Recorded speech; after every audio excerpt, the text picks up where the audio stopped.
to Managing Office 365 with PowerShell.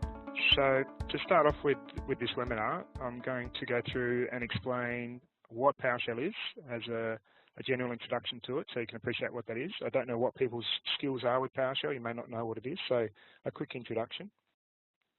Then we're going to go through and have a look at why use PowerShell with Office 365, specifically for managing the Microsoft's web-based platform.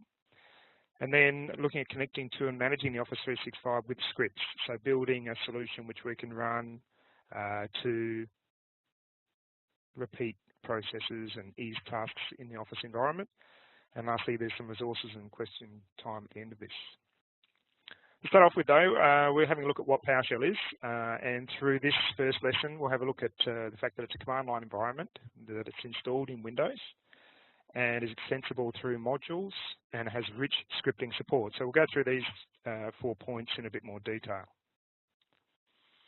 So if you're not familiar with command line environments, command line environment is possibly a bit scary if you haven't really used them before. You open up a window and there's a blinking cursor at you and you can't do anything with it. Graphical environments are easy to discover. Command line environment, you need to know what to type to be able to achieve anything. So I'll just open up a PowerShell environment. That's what it looks like. And you can type in commands, enter any commands you would like. So this is a simple get service as a command that returns a result. So you need to know what to type in. So that's what PowerShell looks like, and that's how it works. It is a command line environment, very easy to use. It's installed on Windows by default. So since Windows 7 Service Pack 1 or later, you'll have the PowerShell environment available to you. If you want to get the latest version, you've got the option of going to Microsoft's website and downloading version 5.1. If you're using the latest version of Windows now, Windows 10, with the latest updates, you'll have version 5.1 available to you as it is. So I just clicked on that link in the PowerPoint presentation. It's opened up the download page for PowerShell. It's not actually called PowerShell. It's called Windows Management Framework 5.1. But it does come with the Windows PowerShell component in there and the other components required to run PowerShell and support the Windows platform. So it's already there. This is a nice feature of PowerShell, a command line environment you can use on the Windows platform. It's fully extensible through modules as well. There's a huge amount of functionality that's available to you if you go through the process of installing or accessing modules which are available. You can extend it. And I can show you an example of that. If I open up that PowerShell window which I had before, I'll just clear the screen. If I do a get module commandlet, you can see it gives us a list of the modules which are currently inside this environment. These are ones which are loaded within this PowerShell session at the moment. But if I type in get module again and do a list available, this is just on my laptop. It's listing all of the modules which are currently available to this environment. They're not loaded at the moment, but I could load them if I wanted to. So it's quite a large number. If I actually pipe that command to measure object, which is another commandlet, you can see it mentions that there are 130 different modules available. And each one of those modules has lots of commandlets. So you've seen me type a couple of commandlets in already. So there's the get module commandlet, that's one there. And we've got measure object commandlet, which is one there. So they're commandlets. Each one of these modules can have possibly hundreds of commandlets. If I actually get command from the module Azure, for example. So that's a list of all of the commandlets available in the Azure module. If I pipe that to measure, 700 commandlets in there. So it's extremely extensible. We can go and get modules from the internet and install them if we wanted to. They come with Windows roles and features. So if you add the IIS server role onto a server, for example, you'll get the web server commands available. It's very, very flexible. And we've also got this as a brilliant feature which Microsoft supports, which is called the PowerShell Gallery. I'll just click on this link to show you the gallery. So what the PowerShell Gallery is it's a central point on the internet where anyone can publish PowerShell commandlets. And the different PowerShell commandlets which are available on here, and there's what mentions down the bottom here. We've got about 2,000 unique items at the moment, so quite a large number of modules we could download. An example of one of the ones we'll be using in this webinar is Credential Manager. So this is one of the modules that I'll be talking about. So it's very easy to just download, install that, and get extra functionality from that as well. So it's very extensible, and you can also write your own modules. You don't have to just use the ones which are out there. If you find PowerShell's not flexible enough to manage Office 365 or any server platform that you're managing, you can write your own modules. It's also got rich scripting support, so the ability for you to run a script. So a script, if you haven't come across the concept of a script before, a script or scripting language, as it mentions on the screen there, is a language that supports programs written for a special, and this is probably the key to it, the special runtime environment, which is, in this case, we're talking about PowerShell. That allows you to automate the execution of tasks that could alternatively be executed one by one. Right, so this is extremely slow, of course, one by one.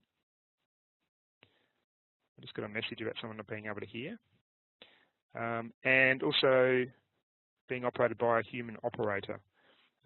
So it's extremely slow and inefficient to have a human sitting there one by one running a task individually. So by using a script, we can go through the process of automating that process.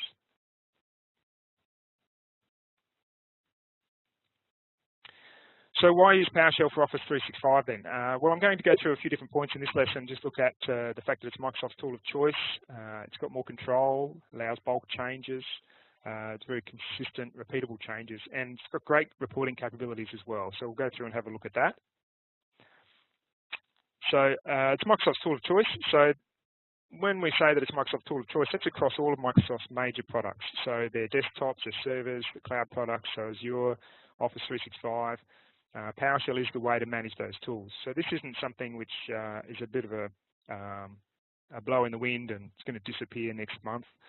This tool has been developing since 2005 and it's extremely popular across a lot of different products. Not only that, as you can see with the second point there, it's also available now to be installed and used against the Linux platform, and Amazon Web Services. VMware has the ability for you to support ESXi and the VMware products, and also Cisco has support for PowerShell as well. So I've made these as hyperlinks, but due to time I'll not go through and click on these and show you these links, but you'll be able to get a copy of these PowerPoint slides at the end of the webinar, and you can go through and click on these links if you want to open up those different addresses.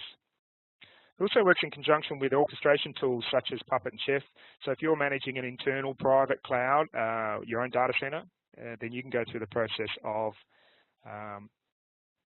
going through and automating the processes on those servers within the data center. So very powerful, and it works in conjunction with those tools. It doesn't. It's not like a competitive technology.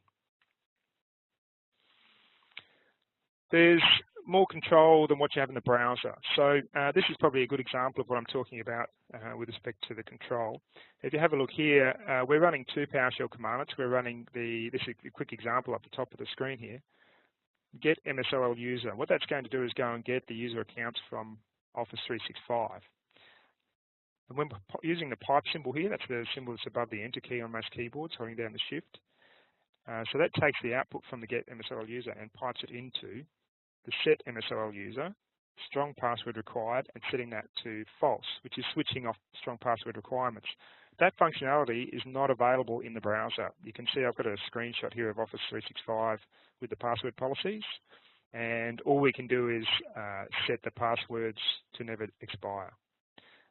That's the only option. So going from a PowerShell perspective, you can do a lot more. This is one simple example. There's many examples available for you to see that it's more powerful than what you get with the graphical environment. It does still require, I'll just point out with the false though, if you do turn off password requirements, still requires 8 characters, so still quite secure from that perspective. It allows bulk changes to be made very easily as well. So I've got a simple and a slightly more complex example here. These are not scripts, just to explain the concept of pushing out bulk changes. And this top one's quite a good example, for setting, for example, group memberships. So what this example is doing is taking a bunch of users who are in the city of Melbourne. So this is the first part of the script. I'll just highlight that. So we're going through the It's not a script, actually it's a command. So we're going through and getting the users who have their city set to Brisbane. So that could return possibly thousands of users, depending on the business that you're talking about. And then we're piping those users through to the add MSOL group member commandlet. And I haven't shown it here, but we've actually gone and got a group ID and passing that group ID to specify which group we want to add them to.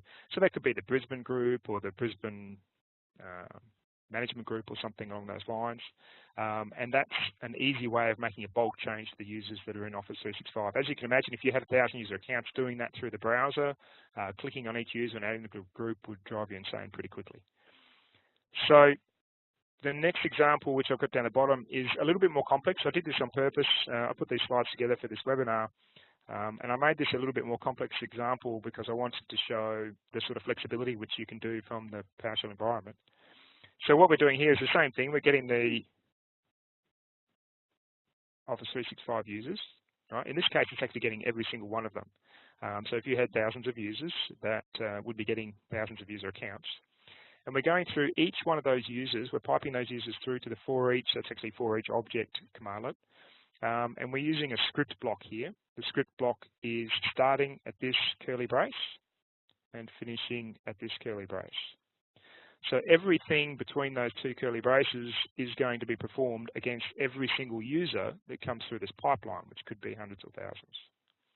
And the first thing we're doing within this script block is we're checking to see the $_ is the current user. We're checking the one which we're currently checking. We're checking the user's mobile phone number to see if it starts with 0. So the whole reason for this script is to convert phone numbers from Australian 0411 or something like that to a +61. We're checking to see if it starts with 0. If it does start with 0, we're starting the next code block, which is this one here, going from these two curly braces. So if your phone number starts with 0, it goes through and builds a new phone number, which has the +61 as a string value, and we're adding on to the end of that string value the $_, which is the current user's mobile phone number, and we're getting a substring of that mobile phone number starting at index 1, which is bypassing the first character because that actually starts at 0. So we're getting the phone number minus the first character and going to the end of the phone number itself. So what will end up inside the new mobile phone number variable is the +61 411, whatever the phone number is.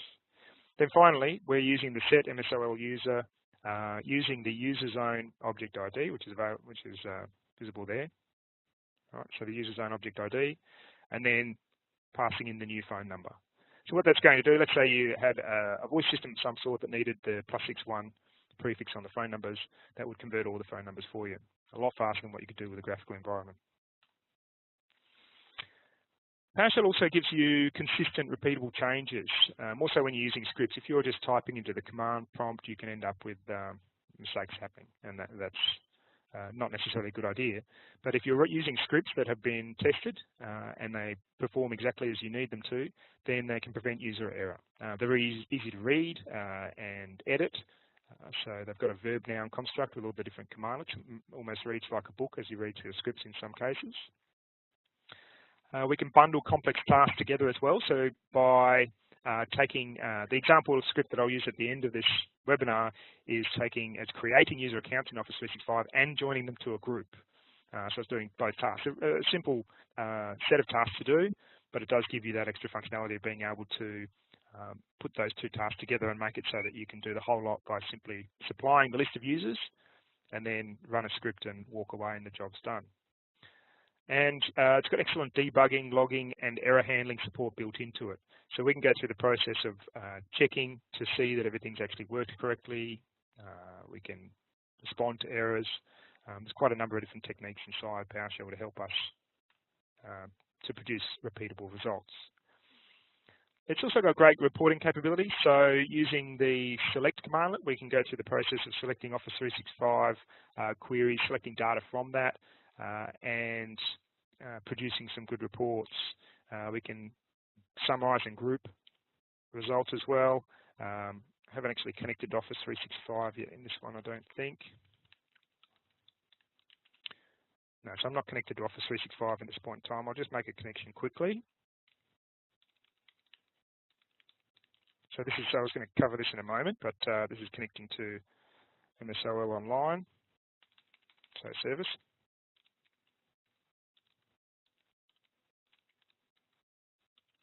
So getting installed credentials, I'll go through this in a moment.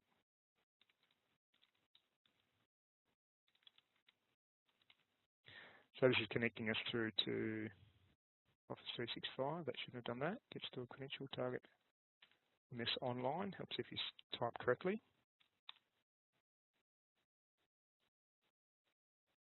Right, so if I just show you some reporting capabilities, if I do a get MSOL user.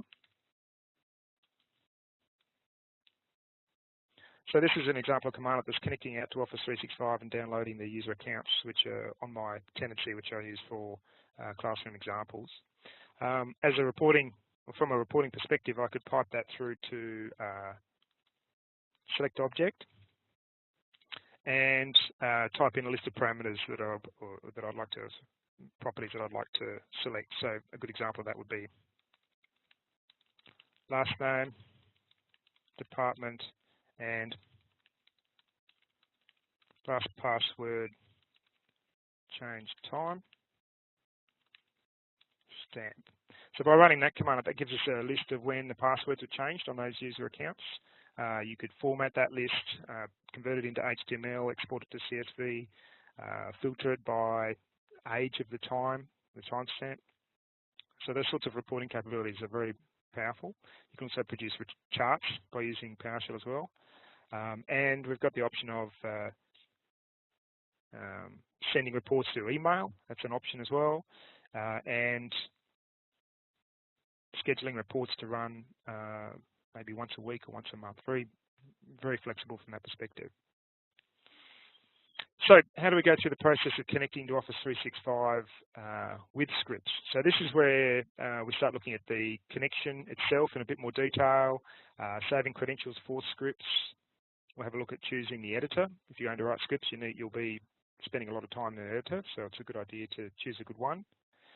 Writing a simple script, and we'll have a look at an advanced script as well, and best practices for that. This is really the guts of how you would get into PowerShell and Office 365 and manage Office 365 with PowerShell. So the first thing you need to do if you're going to run a script against PowerShell is make your system so that it can actually execute scripts, because by default the Windows platform doesn't let you run PowerShell scripts, which is just a security feature they've built in. So the first thing you need to do is set the execution policy to something other than the restricted, which is the default. I'll show you how that works. If I go through and open the PowerShell environment here, I'll change the execution policy here. Set execution policy to restricted. So this is the default that you would get. I'm not on an admin window. Let me close that PowerShell window. Run as administrator.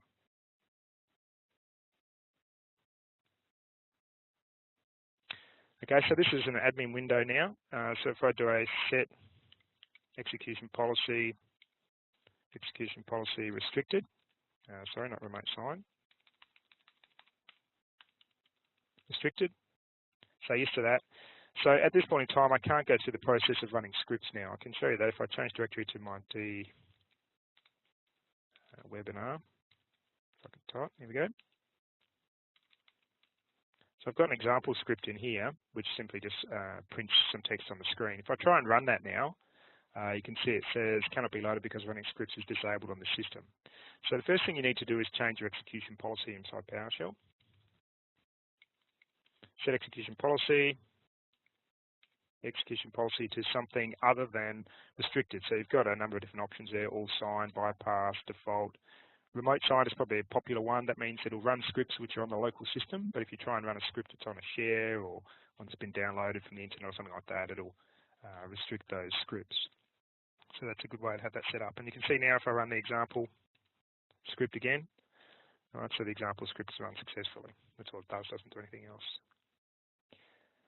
So that's the first thing you need to do if you're going to connect to Office 365 and start running through some scripts to perform some tasks of some sort.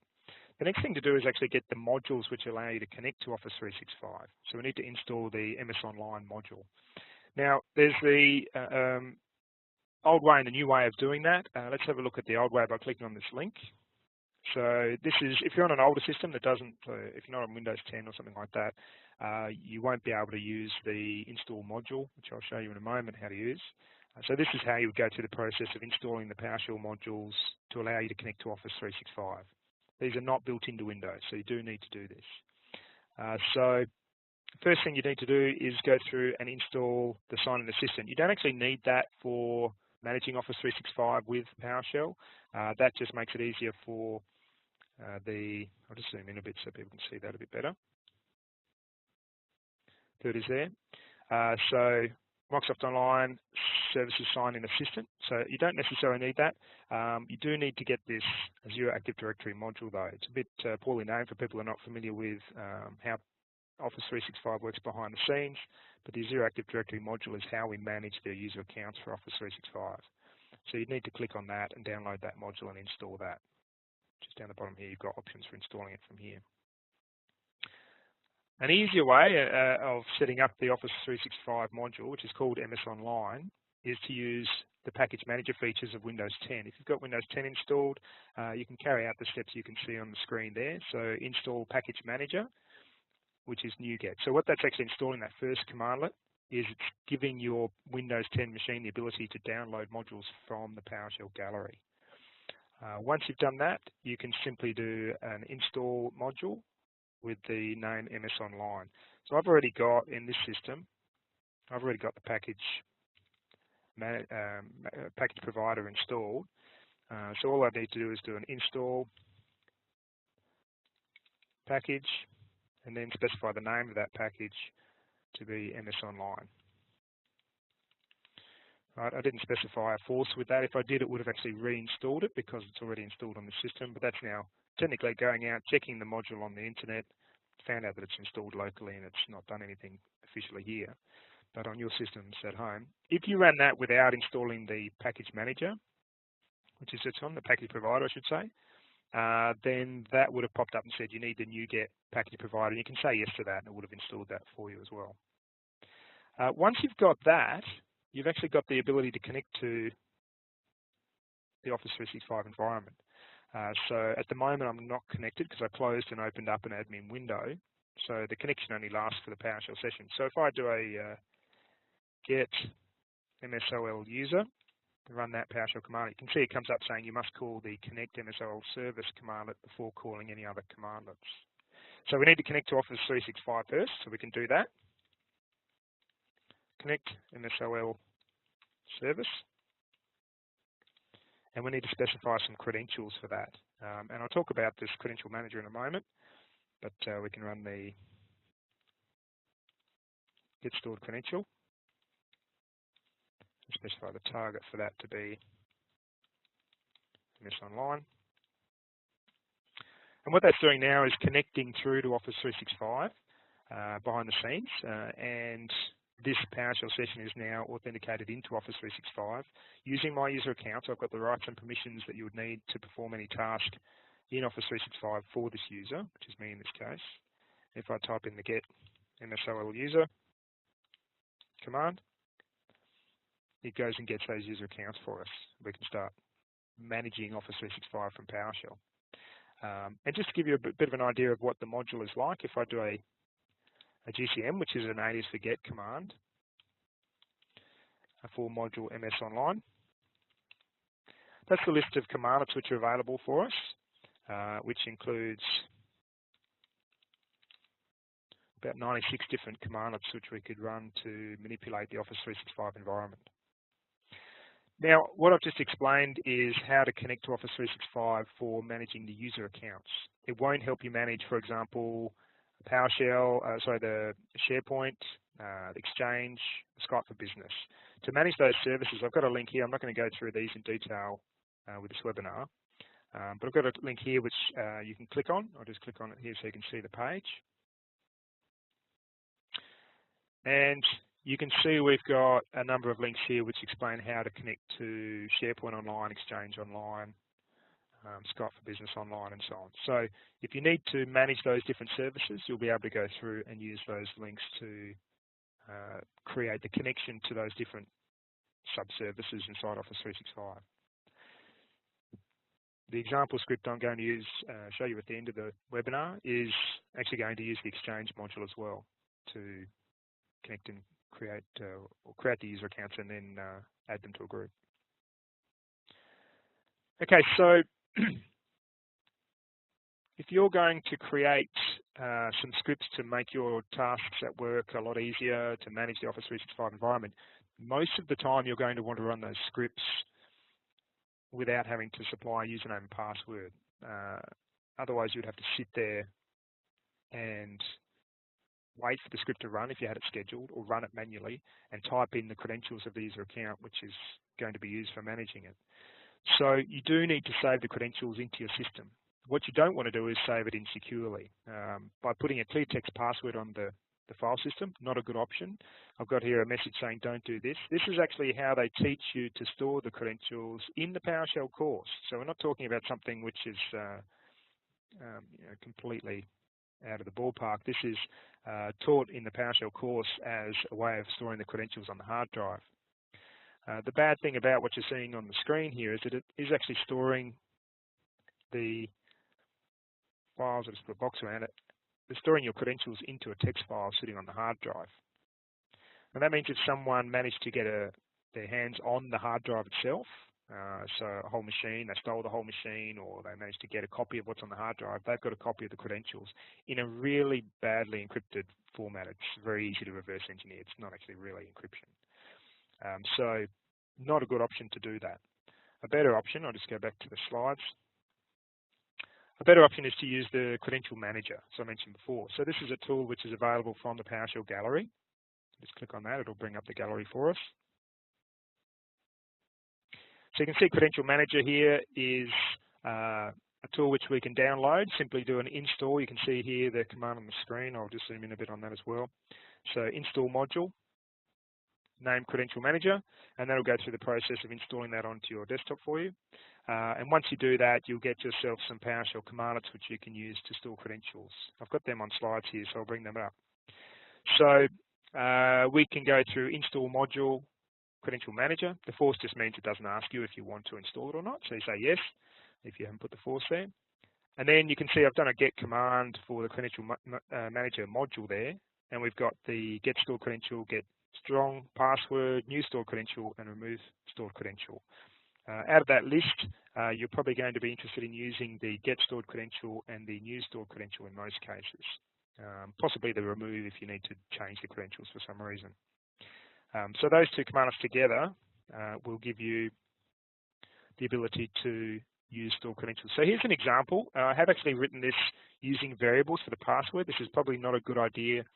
It would be better, I think, in most cases, to actually run this command with the password, type it in clear text, and then close the PowerShell environment so people can't look at your history, possibly clear your history. But this will give you the ability to store the password. So I've done this so the command's a bit shorter for us here. So what I've done to store the credentials is, firstly, I've created,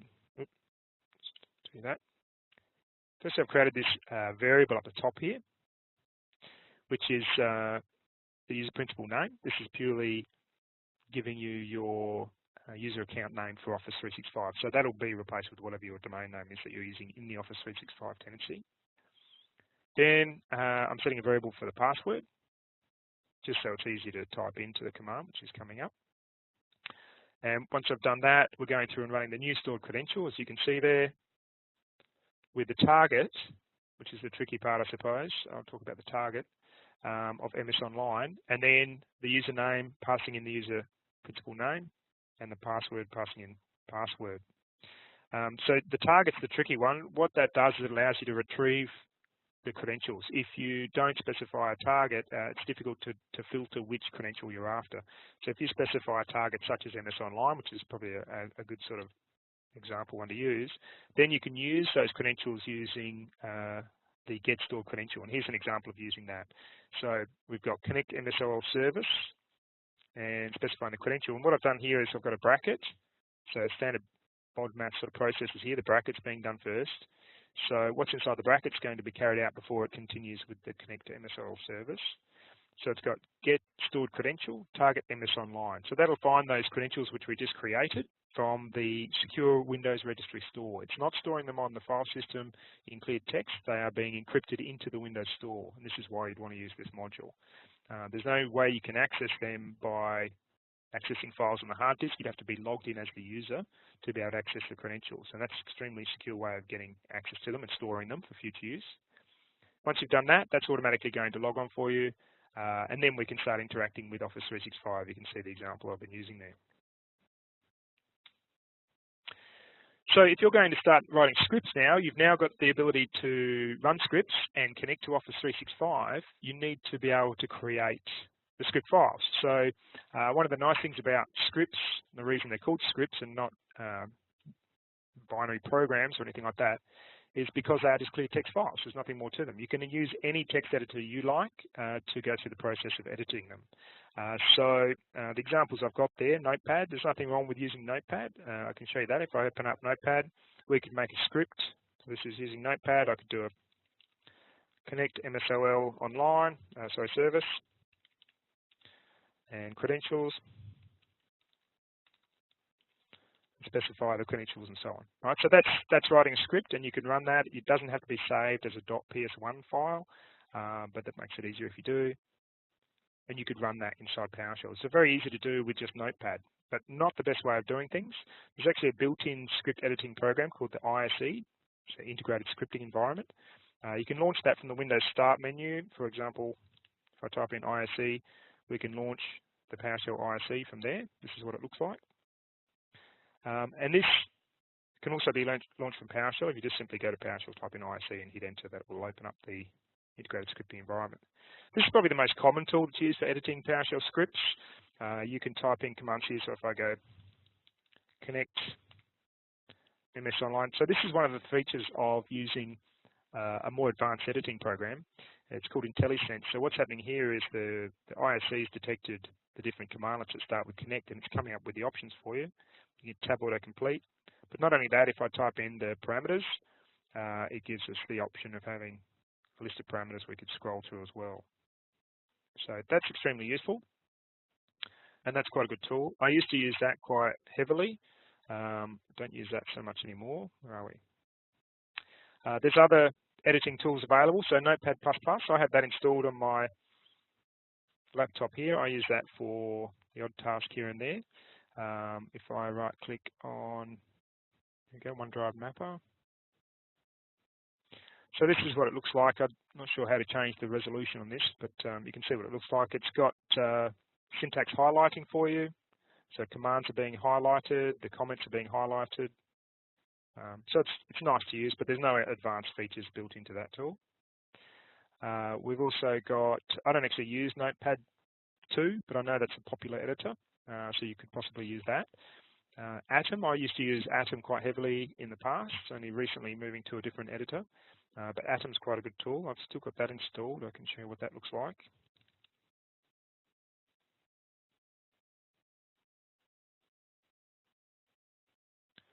So this is the Atom editor. It's trying to open up a file which doesn't exist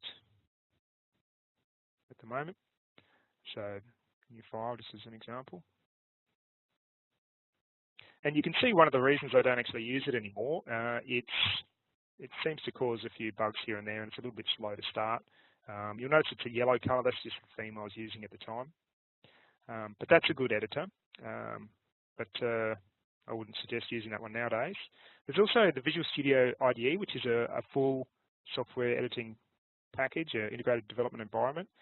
That's used for writing C++ or C# or Java type programs. It also supports PowerShell.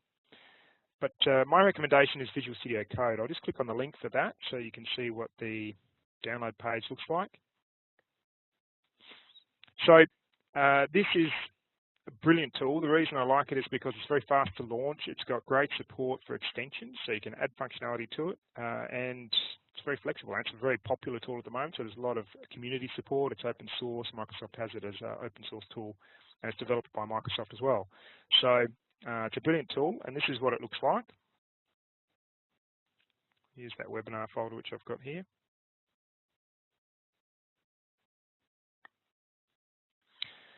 So I've got a theme applied to this, not the theme that I would choose personally, but this theme that I've got applied to this at the moment is let's go to the OneDrive mapper file. This theme is a PowerShell ISE theme. So the color schemes you're seeing here will be similar to what you would get with the integrated scripting environment. So it's quite nice, but it gives you all the benefits of IntelliSense with the PowerShell module installed. So if I go connect MSOL, the hyphen there. Right, so as you can see, you get the IntelliSense, it does debugging. The functionality is very similar to what you get with the ISE. It's just a little bit more flexible, a bit easier to work with as well. So you've got this Explorer interface, which means you can see the files which you're working in, folders. You can browse into the files and folders and work with multiple files very easily. So it's quite a good tool, and that's the one I'll be using for the example shortly. So pick your editor, and whichever one you like the most. That's just a picture with the theme that I use heavily, which is called Solarize. So it's got a yellow theme. But you do need to, it mentions there, you do need to have the PowerShell extension. I'll show you the extensions there.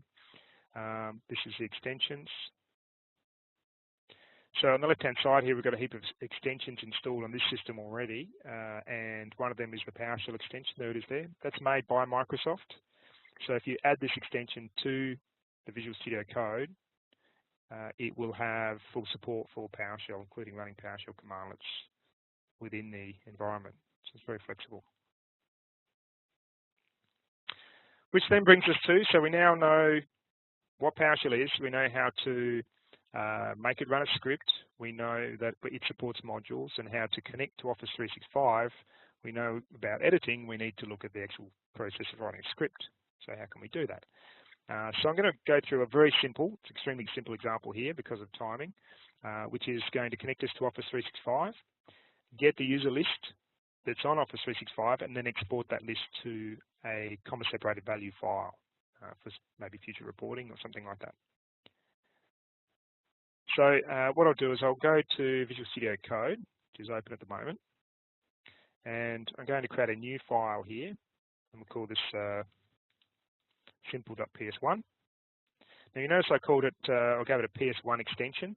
The reason for that is because that's recognized as a PowerShell interface. It might be a little bit small, a bit hard to see that there, but just zooming in, you can see it comes up with a PowerShell icon. So, I mean, that's just a nicety, but it means that you can execute it very easily as a PowerShell environment within the PowerShell environment, which is down here. And it means it's got the correct syntax support as well.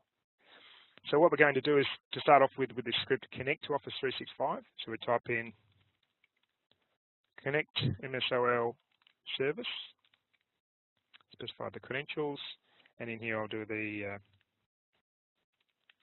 get stored credential,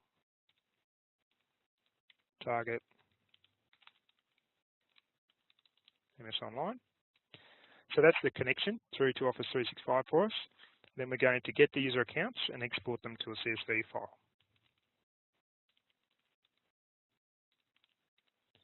So that's going to get the user accounts for us, get MSOL user. We're going to pipe that out to export CSV, specify a path for the CSV, and we'll specify the webinar simple. Technically, if it's CSV file, I suppose it should be CSV, but I'm going to put TXT in here so it's easier to open. Right, so that's going to create the exported list for us into the text file. What we're not doing here is selecting the individual properties of the users we'd like to export. And there's lots of properties. So when we run this, it's going to be a lot of information put into that text file. But if we save that, we can now go through the process of running them that. And what I'll do is I'll run that in a separate environment. So I'm going to close this PowerShell environment. Open a new one, which doesn't have access to Office 365, and we'll run the simple script. So the first thing that's happening here, you'll notice it's not showing anything on the screen. Technically, it didn't do anything from an output perspective, so there's nothing happening on the screen, and it's finished. So I made the connection, it's finished. And if we have a look inside that text file,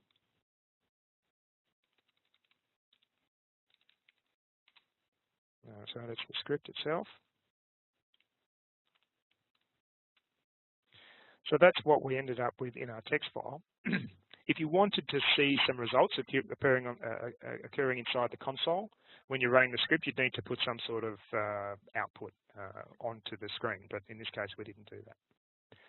So this is the list of attributes and data that's been collected by that command. There's a lot of information, as you can see inside there, and well, there's too much. In most cases, you'd want to trim that down if you were reporting it for some reason, and you keep working on the script to produce exactly what you are after. So that's an example of a simple script and how you would run that simple script from inside PowerShell. Very easy to do.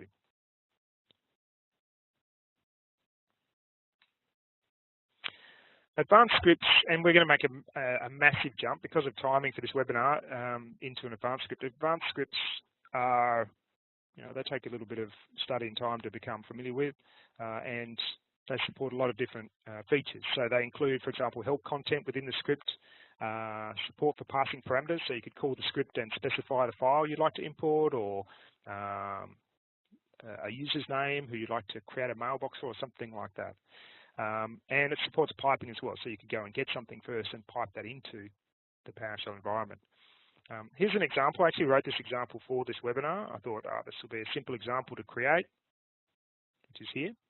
And so here's the Visual Studio Code example file we've got open. So this is the script here. What it does is it creates Acme users in my Office 365 tenancy.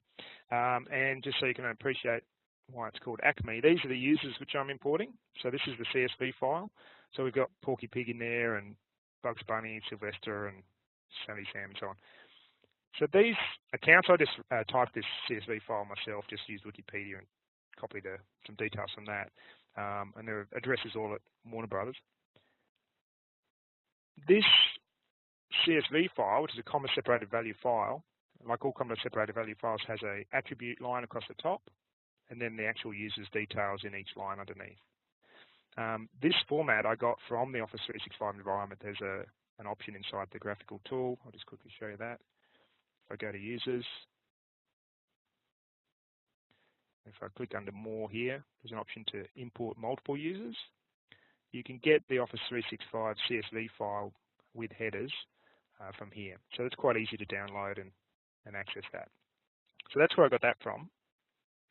And what this script does, so this is the script, what this script does is it imports that list of users, creates the user accounts inside Office 365 in Azure AD, and then goes through the process of adding them to a group.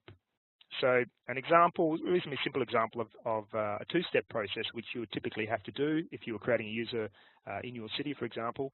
You'd have to create the user and then add them to a city group or to a department group or something along those lines. By adding it into a script, it makes it so that you don't have to do those two steps. You can simply launch the script and the job's done. Now, as you can see with the CSV file, we've only got, 14 users in that CSV file, but that could be hundreds or thousands of user accounts. So by having a script like this to achieve that task for you, it'd be very easy to go through and fix that up. Something's just happened to this script. I'll just undo that. What's happened to it? It's lost all the formatting for some reason.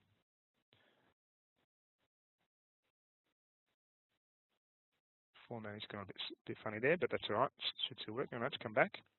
Okay, so what I'm going to do is just explain what the script is as we finish off the webinar and how it actually works, and I'll show you how it runs. So this first block up the top here is actually help. You can see here it's got synopsis, description, and example.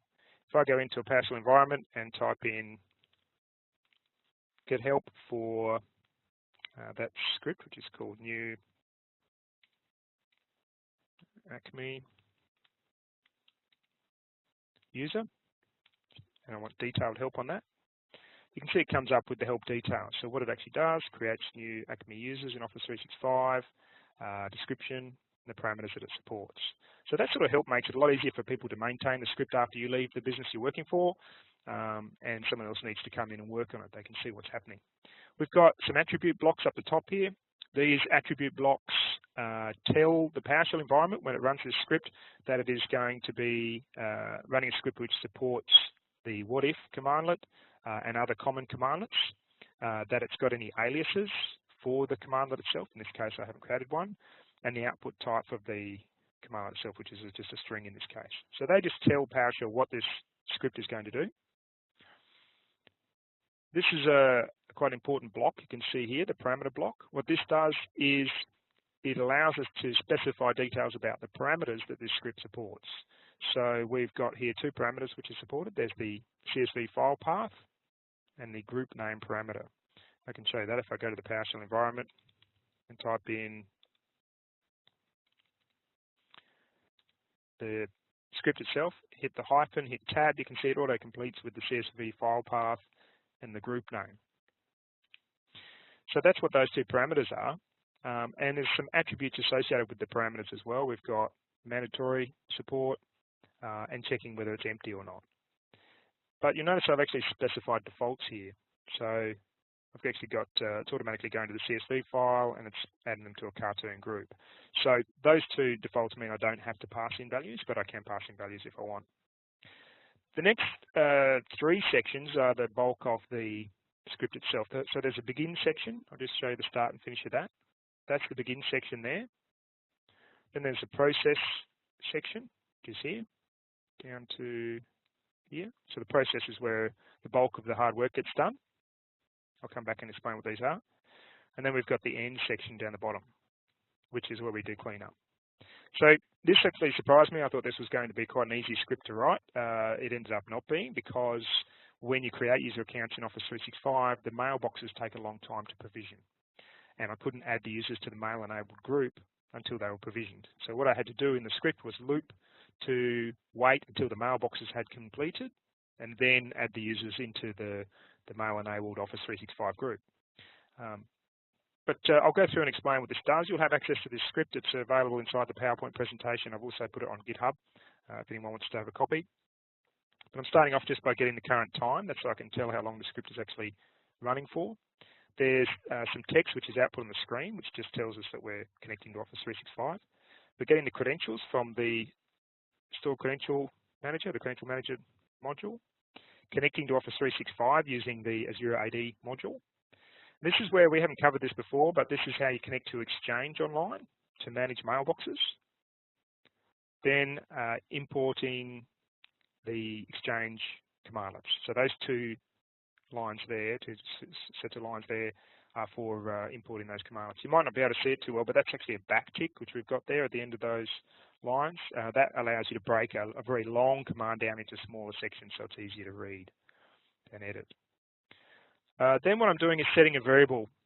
So this is in the begin process, which is where you set everything up.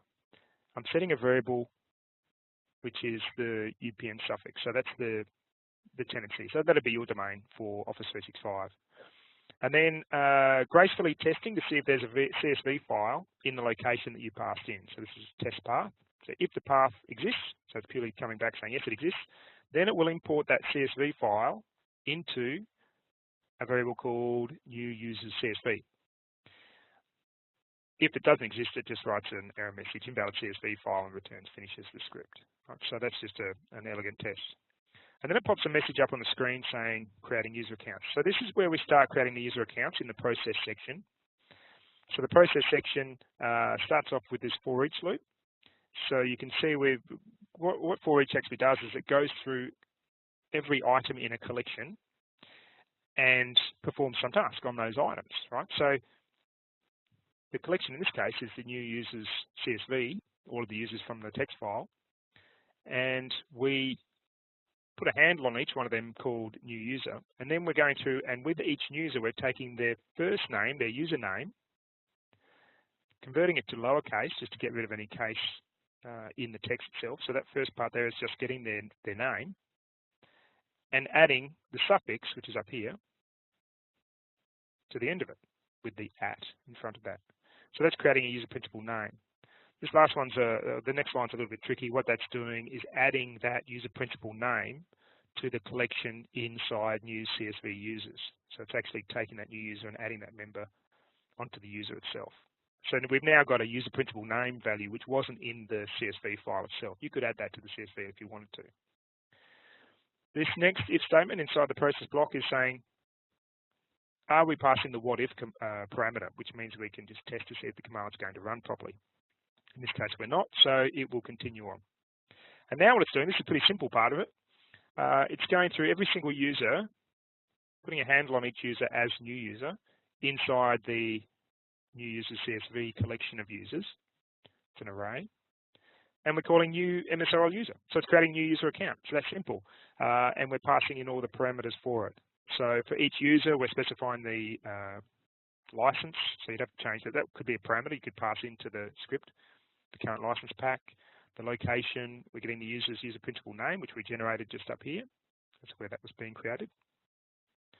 We're getting the first name, the last name, display name, and so on. And that's creating user accounts for us, and that will loop through all the users, create those accounts for us. Once it's done that, that's where it got difficult because we had to test to see if there were Exchange mailboxes created for the users before we could add them to the group. This is the final line, which I thought would be quite simple when I started writing this, which is to simply go and get all of the users, which are in the new users UPN, so getting their user principal name, and add them to the group name, which in this case is the cartoon group. But I couldn't do that, just simply go and get the users and add them in because we needed the Exchange mailboxes created. So we're finding out when this whole process starts. We're creating an array list, which is a group of, it's easier to manage than an individual array. And then we're adding in all the users' UPNs. And then we put a message on the screen saying we're waiting for this many mailboxes. So it shows us how many mailboxes we've got. In this case, it'll be 14. And then while the wait list count is greater than 0, excuse me, this code block you can see from the highlight there is going to run. So it goes through every single item in the array list and tries to get the mailbox with a filter on the user's principal name. If it finds the mailbox, it removes the user from the array list.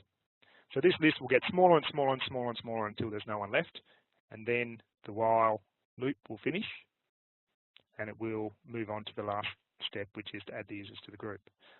And lastly, it prints a message out to the screen. So this is how the script actually looks if we run it. So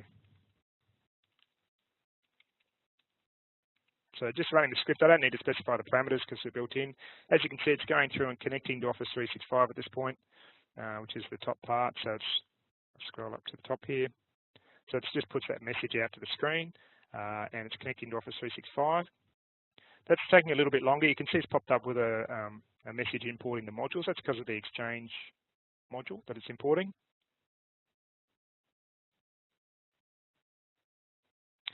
And once it's got that module imported successfully, it starts creating the user accounts. That doesn't take too long. So it's imported those modules now. And now it's going through and creating the account. So that created Bugs Bunny just then. No, that was Bugs Bunny's sidekick. I don't know who that was, Daffy Duck probably. And the different accounts. So it's creating those accounts for us, which is quite quick to create in Office 365. And you can see the results in Office 365 quite easily. If I come up here and do a refresh on that, you'll see those user accounts popping up slowly. Not quite yet. There you go. So you see some of those accounts come up. There's Daffy Duck and Elmer Fudd, Porky Pig. Now that's actually finished creating all the accounts now, and it's waiting for the mailboxes to complete. So I'll just show you what that's doing from the script point of view. So it's going, where's the wait? Oops, scroll down a bit. So it keeps writing, adding users to the group. No, where is it? Remaining. Here's the remaining. So this is actually telling us the elapsed time and how many mailboxes are remaining to be added to Exchange. So it's going through and looping through and finding out if the mailboxes exist. You can see that'll slowly drop as the mailboxes are created in Office 365. Once the mailboxes are created, this was an error I discovered when I first started writing the script. This add unified groups links would fail if the mailboxes didn't exist. So that's why we had to wait for the mailboxes. So as the mailboxes get created, you can see it's slowly creating the mailboxes there. Once they're all created, it goes through and adds the users to the group. So that's, I'll come back and show you the complete script in a moment. So that's an advanced script. As you can see, there's a lot to it, and there's a fair bit to learn. but you can spend maybe a week working on a few scripts, and tasks which could have taken you many hours are now simple to do. You could get anyone to do them. So some best practices if you're going to write some PowerShell scripts. Try and keep it simple if you can. Sometimes that's a bit difficult, but the KISS principle is a good one to follow. Also following the Unix philosophy, do one thing and do it well. Try not to create, and I've seen this in the past, it used to be popular 10 years ago to create batch files which are like 3,000 lines long of code that would perform some complex task. Try and break all of your tasks down into very small, unique components which do one thing and do it well. And then you can use them, group them together to produce the end result which you're after. And use the divide and conquer algorithm, which is effectively breaking all of your tasks down into the smallest possible component that you need to work on and get those automated. Once you've done that with a very complex task, it becomes simple. And back up your scripts. Use some sort of source control, some sort of backup program to make sure you don't lose the hard work, because you can put a lot of time and effort into these scripts, and if you don't back them up, you'll lose that. And if you're making large changes and you're a bit worried about running them against the production tendency, because you could have thousands of users sitting in Office 365, if you make a mistake with Office 365 and PowerShell, you could cause big problems. So you can go and create free trials in Office 365 at any time. You get a month free trial, run the scripts against the free trial itself with some practice users, and then once you've actually tested it, you're happy with it, and you've got it signed off by relevant parties, you can run that against production. So before we look at resources, there's the end of the script, right? So you can see it got down to one mailbox, and we were waiting on one mailbox for a while. It finished off, and it added the users to the group, and the script completed. Here's what it looks like in Office 365 from a browser perspective. There's all the user accounts created in Office 365. And if I go to groups,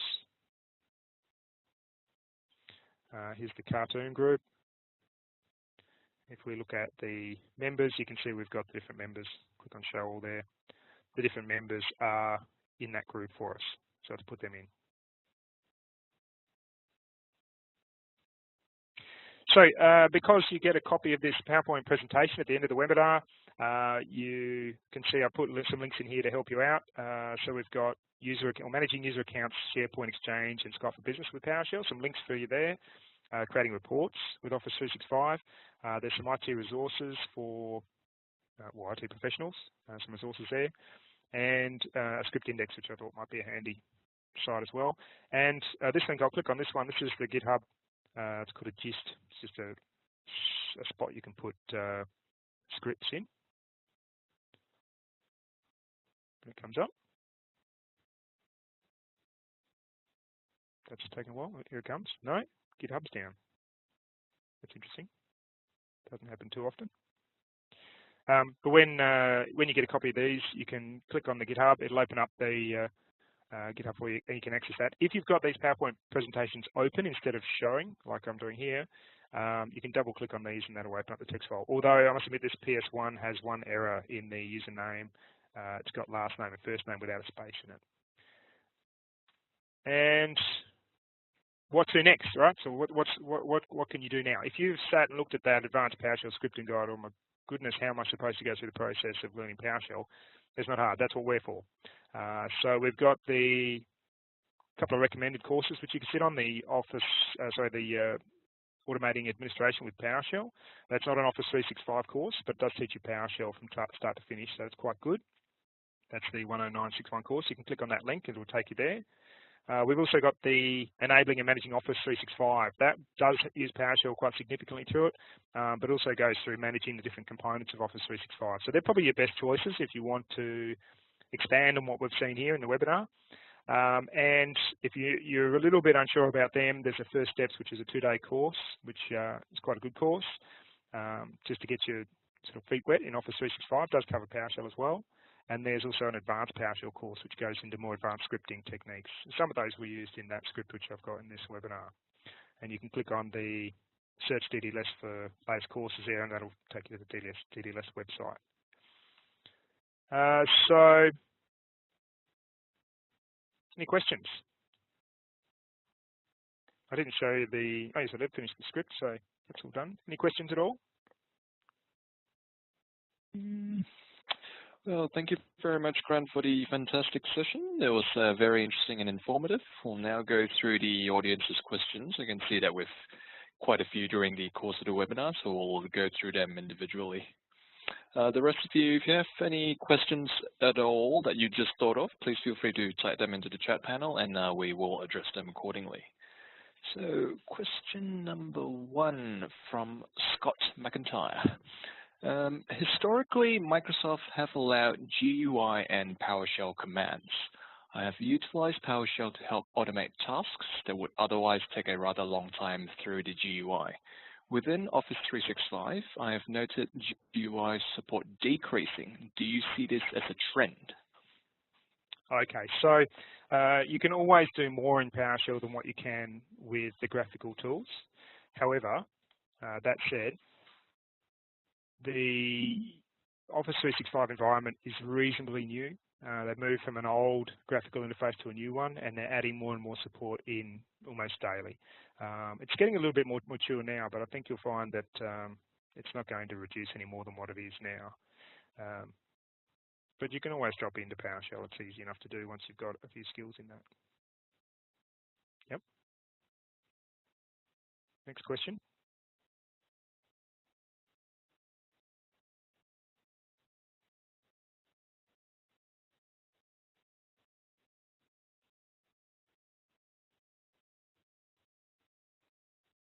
Hello?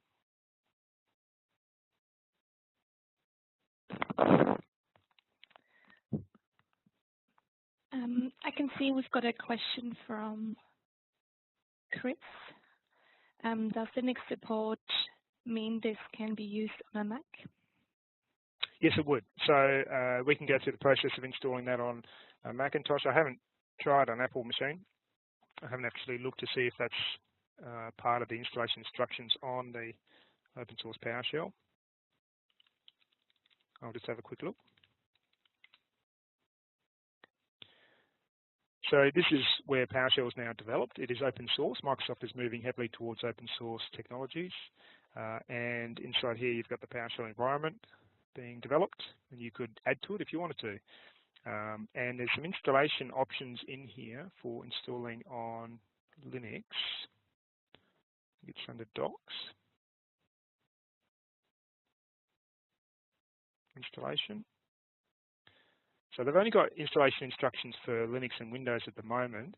However, Linux being, or the Windows platform, sorry, the Apple platform being based on, I think it was BSD actually, you can probably go through and install it on that. So where's the options for, so this is using the package manager, the advanced packaging tool. That's advanced packaging tool again. Debian supports using the packaging tool, and it's using the update manager for Core or CentOS. It doesn't look like, we probably have to go through the process of, we've got a Red Hat package manager in there as well. It doesn't look like it's got a separate installation from Core, from scripts, but you could actually do that install from using the actual source code itself. There would be a way of doing that. I haven't had a general look though. Have a search on the internet, you'll probably find it's fully available. Thank you. And then we've got a question with Office 365, CMDLets are with MSOL, not with AD, right? Can you repeat that, please, Beck? With Office 365, CMDLets are with MSOL, not with AD, right? Yes, that's right. So all of the commandlets you use have a prefix. So Microsoft added prefixes into the PowerShell commandlets after the Exchange team created all the Exchange commandlets. So if I run if I just do a GCM for module MSOL online, all of these commandlets that you can see there have a prefix, and the prefix is MSOL. So the AD commandlets, which you're referencing, are used for interacting with Active Directory installed on-premise, not for Azure AD. These commandlets are for Azure AD. It's called Microsoft Online. Yep. Next question. Okay. I know that you are not using PowerShell ISE to build your scripts. Do you promote its use to build, save, and run scripts? Yes, if you like the ISE, then use it. All right? There's nothing wrong with it. It's Microsoft's built-in tool. Probably the benefit for the ISE is that it's built into Windows. So it's right there. It's not installed by default. You can install it as one of the features. So if we have a look at the features of Windows, it's opened up on my second monitor. Hang on a sec. So if we go to add a feature, this doesn't look like the features I was looking for. Here we go, turn Windows features on and off. So if we look inside here, you'll find underneath, where is it? Windows PowerShell. You'll find, it looks like on Windows 10 it's automatically installed. You'll probably find the ISEs available on Windows 10, but if it's not available on your Windows, say you've got 2008 R2 or something like that at work, you can go through the process of just adding it in using the Server Manager, add it in as a feature, and you can then launch the ISE. Use it for sure if you like it. What I'd suggest, you don't want to go through the process of installing external tools like Visual Studio Code on your servers. So if you're remoting into a server and editing scripts there, then I would use the ISE. But if you're going to build them on your laptop and test them against Office 365 or against your servers in your data center, you'll get a lot better support. It's a lot better tool to use using Visual Studio Code. Yep. Next question.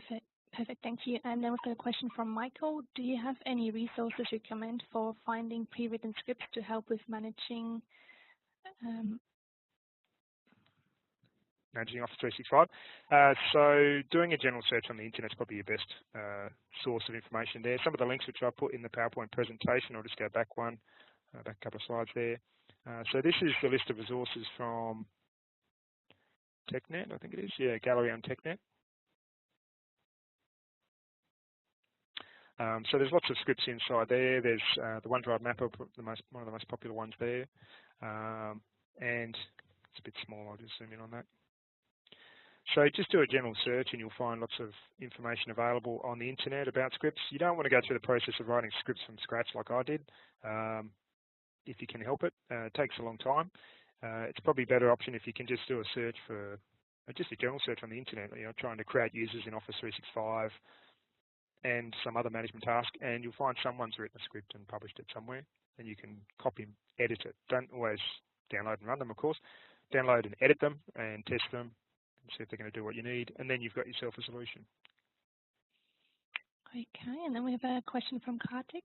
We currently use Office 2010 in our business. Just wondering if most of this can be replicated for the 2010 environment. So what this webinar is about is hooking into Office 365 with PowerShell, and you can create user accounts in Office 365, no problem from that perspective. But using older versions of Office into Office 365, you'd have to check their support to make sure that your version of Outlook is going to function correctly, but it should work fine. I think you'll find there is some restrictions on that though. Let's have a quick look. Outlook 2010 against Office 365.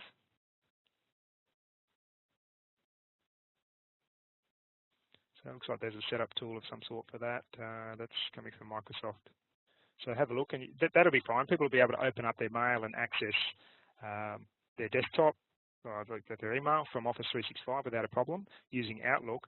You're not hooking into Outlook using PowerShell. You're hooking into the cloud environment, which is in Office 365 in Microsoft's data centers. Okay, and then we have a question from Grant. I'd like to use a mailbox as a message queue. Do you think this is a viable option? A message queue.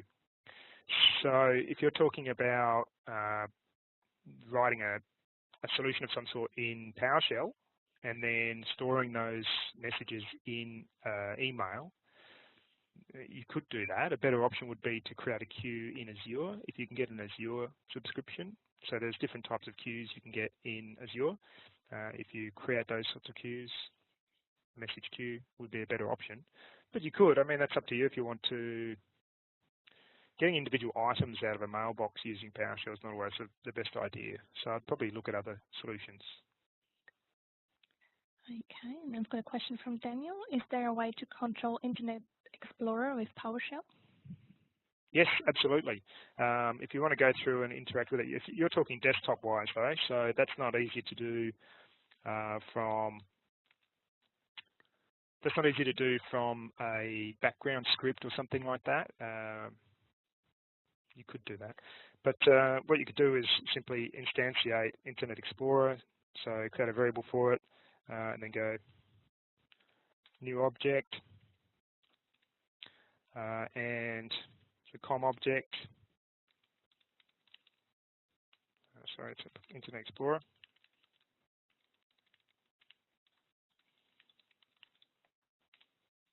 So that's actually given us an Internet Explorer application. You can go through the process of using that to do anything you like. So I could go through and do a $IE.navigate to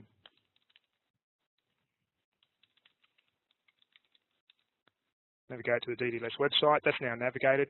The thing is, behind the scenes, that's actually not visible, but I can easily make that visible if I do $IE. I think it's visible. You can see that's popped up in the background there. Right, and I can hide that again. Right, so it's now off the taskbar. It's still there, but it's in the background. So if you want to manipulate Office 365 very easily with the browser environment, if you want to use the browser environment, automate the browser environment, you can do that. There's also in the .NET framework, there's an automation toolkit which allows you to send clicks and interact with the graphical tools. So there's ways to do that. Okay, and then we've got a question from Matthew. When I go to install MS Online CMDlets, they appear to have been replaced with Azure AD module. Have you tried it? So Azure AD? Correct. Where's the gallery? It is.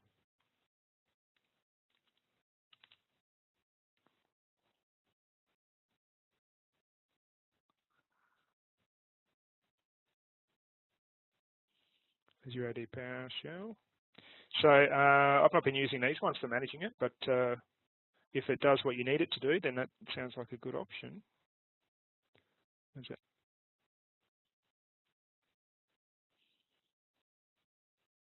Let's have a quick look at it.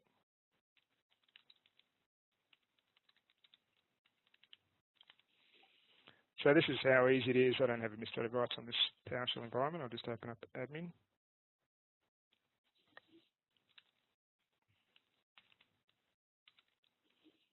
Module. So this is how easy it is to get these sorts of modules from the PowerShell gallery. Very easy to do.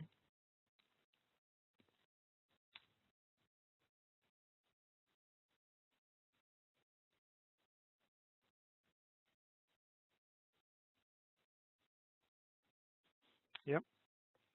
And once you've done that, you can get the commandlets from it, see what sort of commandlets exist and interact with it. But I was trying to look for a date on the site, and I couldn't see one in there. It's got 2017 as the records for it.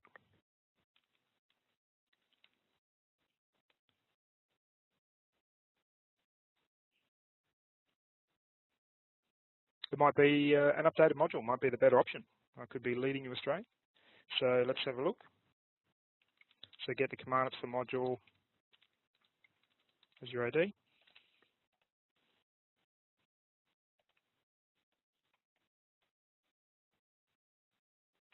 So connect Azure AD. I think you'll find these are going to be just for the Azure platform, but let me test it out while we're here. We've got it there. We may as well try it. Get Azure AD user. We could try that. So if I do a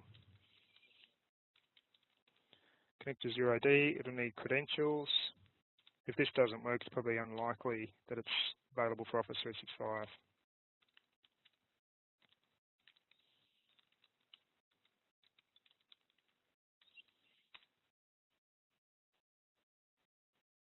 Yep, that succeeded.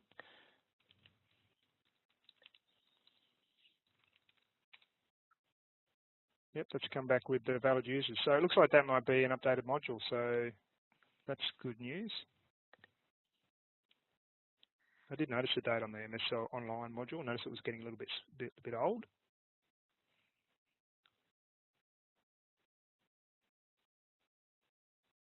Okay, so yeah, it looks like you could use both to manage Office 365, but this is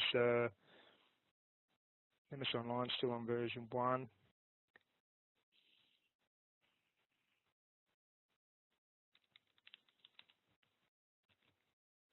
It's on version 2. I can't see any dates on that, but that might be worth doing a little bit more research on. That's good spotting. Yep, next question. Okay, thank you. And then we've got a question from Robert. Do you have any experience managing company tenants through the Office 365 Partner Console? Not through the Partner Console. So that's not, I'm not been involved in a managed services business that has the ability to connect to other tenancies myself, but you would be able to do that if you've got authentication into the Azure AD environment with a user account which has the ability to manage an external tenant. Then you would be able to perform those tasks against that tenant. There'd be options inside the commandlets themselves. Let's have a look at the Azure AD user account, which we just had a look at. If we get detailed help on that, hopefully, no, there's no help installed. What parameters do we have? It doesn't have the option of specifying the tenancy, so I'm not sure. I'd have to look into that myself. I haven't tried managing that, but you would be able to do it. It's just a matter of whether you need to use a user account in their tenancy or not, but that's not something you particularly want to do. You'd want to use your main account. Of course, yeah, that's authenticating with the actual tenant account there, so yeah, I don't have a good answer for you there. I could look that up, but I don't want to waste people's time. Sorry. Okay. So Robert has another question. Does Office 365 PowerShell work with user credentials that have MFA enabled? In that case, you're going to have some troubles. You'd want to have a service account, so you don't want to have a text message being sent to something to prove authentication.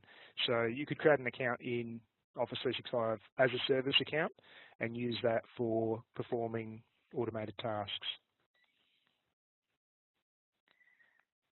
Okay, thank you. And then we have a comment from Lawrence, not a question, but you might want to mention the Office IT deployment scripts on GitHub. Yes.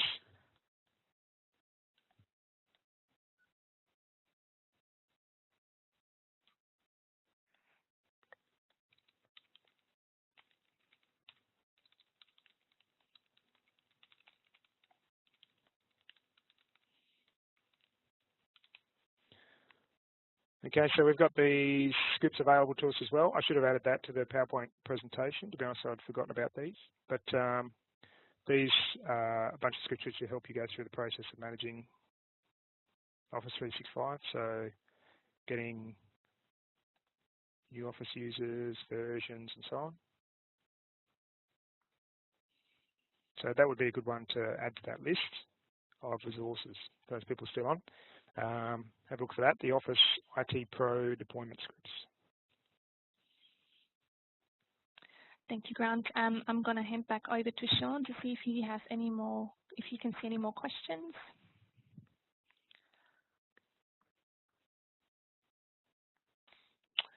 Hey guys, I think we have a couple more. One from Grant Stratton. Can you think of any limitations of using an Office 365 mailbox for this?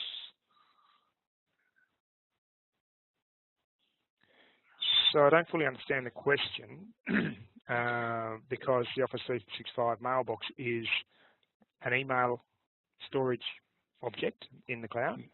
Office 365 is a number of different services. PowerShell can manipulate all of those services. So don't fully understand the question there. Okay. But you can perform most of the tasks that you can with on-premise with Office 365 Exchange mailboxes. So you should be able to achieve what you need to achieve. Yep. No worries. Another question by Ali Zafar. How do you compare JSO and script compared to PowerShell?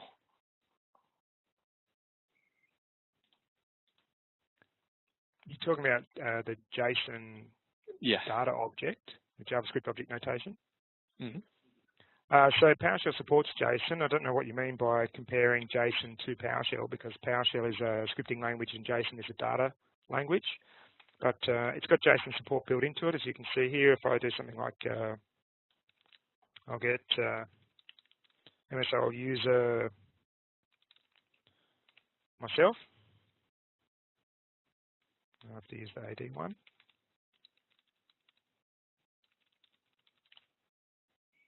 No, this is not. Here we go.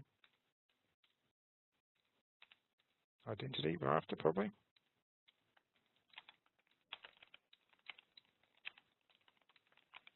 Can't see identity there.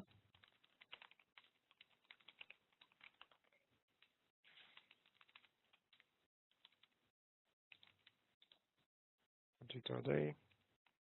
Here we go.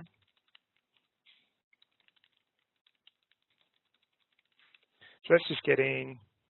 No, I'm not connected.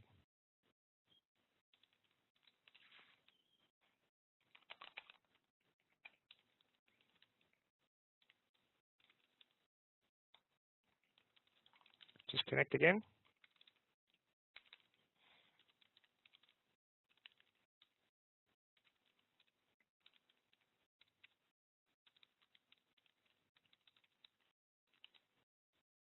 And we'll get those users. What I'll do is I'll get a user account. I'll get my own user account.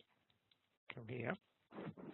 And if I pipe that through to convert to JSON, it takes a PowerShell object, converts that into JavaScript object notation. As you can see, the support's quite good. It fully supports the JSON standard. And you can use that to interact with web services as well. You can perform, if you use the invoke web request, specify a target web service of some sort, you'll get JSON responses, including Azure. I haven't tried JSON against Office 365 too much with respect to sending in queries, but there's probably an API you could use. It's not something I've tried.